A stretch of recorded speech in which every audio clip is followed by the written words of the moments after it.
자, 오늘은 한국 사회의 가장 뜨거운 쟁점 중 하나죠. 바로 난민 문제입니다. 이 문제와 관련된 정책에 대해서 한번 깊숙이 들어가 보려고 하는데요. 일단 감정적인 주장들은 잠시만 옆으로 내려놓고 실제 데이터는 우리에게 뭘 말해주고 있는지, 또 구체적인 정책은 어떻게 작동하고 있는지 차근차근 살펴보겠습니다. 이 숫자 120만, 이게 뭘 의미할까요? 바로 유엔 난민기구 UNHRC가 추산한 건데요.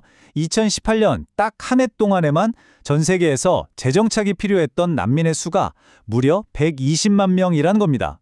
이게 2018년 기준이니까 지금은 훨씬 더 늘었겠죠? 그러니까 이 난민 문제는 한 나라의 노력만으로는 해결하기가 정말 어려운 아주 거대한 국제적인 과제인 셈이죠. 오늘 저희가 집중해서 볼 사람들은 바로 이 재정착 난민입니다. 이게 그냥 국경을 넘어서 망명을 신청하는 분들하고는 조금 구별이 돼요. UNHC가 직접 심사를 해서 딱 선정을 하고 이분들을 받아주기로 약속한 제3국으로 안전하게 보내드리는 거거든요. 말하자면 가장 보호가 시급한 상태에 있는 분들을 의미합니다. 자, 그럼 이 재정착 난민 문제를 한국에만 딱 한정해서 보지 말고요.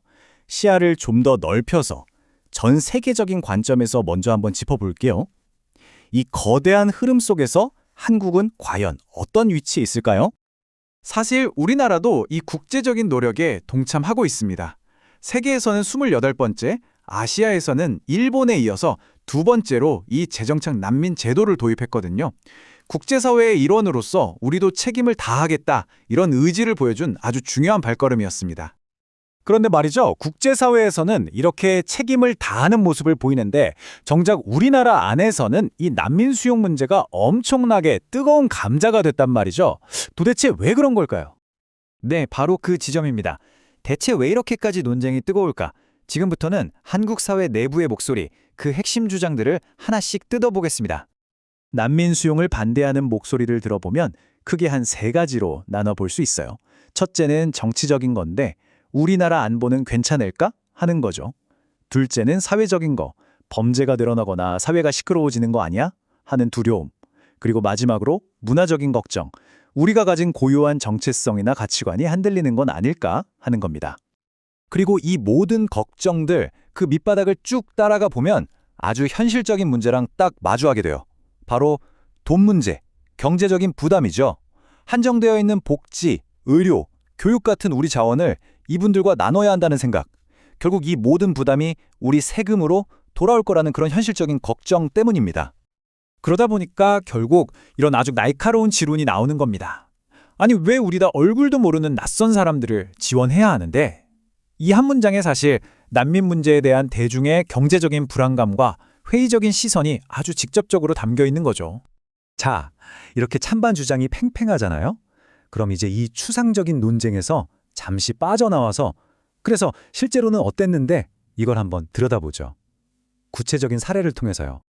우리가 살펴볼 건 바로 한국 정부가 3년 동안 진행했던 재정착 난민 시범 사업이에요. 과연 이 사업의 결과가 우리 사회가 가졌던 우려에 대해 어떤 답을 줬을지 한번 자세히 보겠습니다.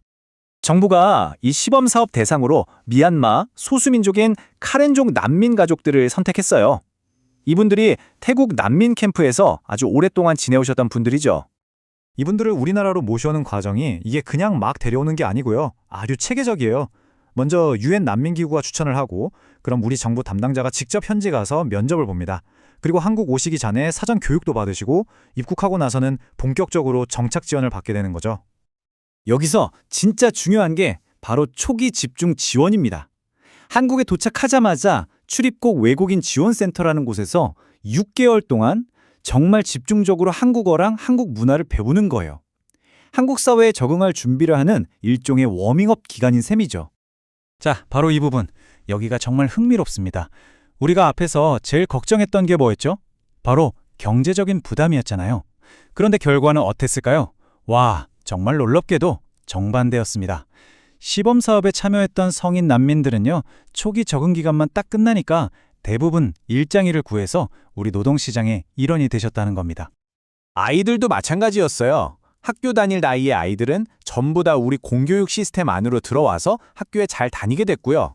이건 정말 중요한 신호거든요. 우리 사회에 성공적으로 통합되고 있다는. 그래서 이 시범 사업이 꽤 긍정적이었다, 이렇게 평가받는 겁니다. 물론 이렇게 좋은 성과만 있었던 건 아니에요. 모든 게 완벽할 수는 없으니까요. 이 제도가 앞으로 계속 잘 굴러가려면 어떤 과제들을 해결해야 하는지 그 다음 단계에 대해서도 한번 짚어봐야겠죠. 그러니까 이 재정착 난민 제도가 그냥 한 번 하고 끝나는 시범 사업이 아니라 정말 지속 가능한 정책이 되려면 대체 뭘 보완하고 해결해야 할까요? 관련 보고서를 보면 몇 가지 중요한 점을 콕 집어서 얘기해요. 첫째, 왜 하필 1년에 30명 수준인가? 그 근거가 좀 애매하다는 거. 둘째, 이분들이 실제로 살아갈 지역, 그러니까 지방정부의 역할이 거의 없다는 점. 셋째는 법무부, 여성가족부, 고용노동부 이런 관련 부처들끼리 협력이 좀 더 끈끈해야 한다는 거고요. 그리고 마지막으로 어쩌면 이게 제일 뼈아픈 지적인데 우리가 적응하기 쉬운 사람들을 먼저 생각하느라 진짜 도움이 시급한 사람들을 놓친 건 아닌가 하는 반성도 필요하다는 거죠. 결국 이 모든 숙제를 풀고 한 걸음 더 앞으로 나가려면 가장 중요한 게 뭘까요? 보고서는 이렇게 말합니다. 광범위한 정책적, 사회적 논의가 필요하다고요. 네, 이제는 감정적으로 맞서는 걸 넘어서서 실제 데이터를 딱 놓고 우리 사회가 어떤 선택을 해야 할지 다 같이 머리를 맞대고 고민해야 할 때가 아닐까요? 모든 것의 시작은 바로 거기서부터일 겁니다.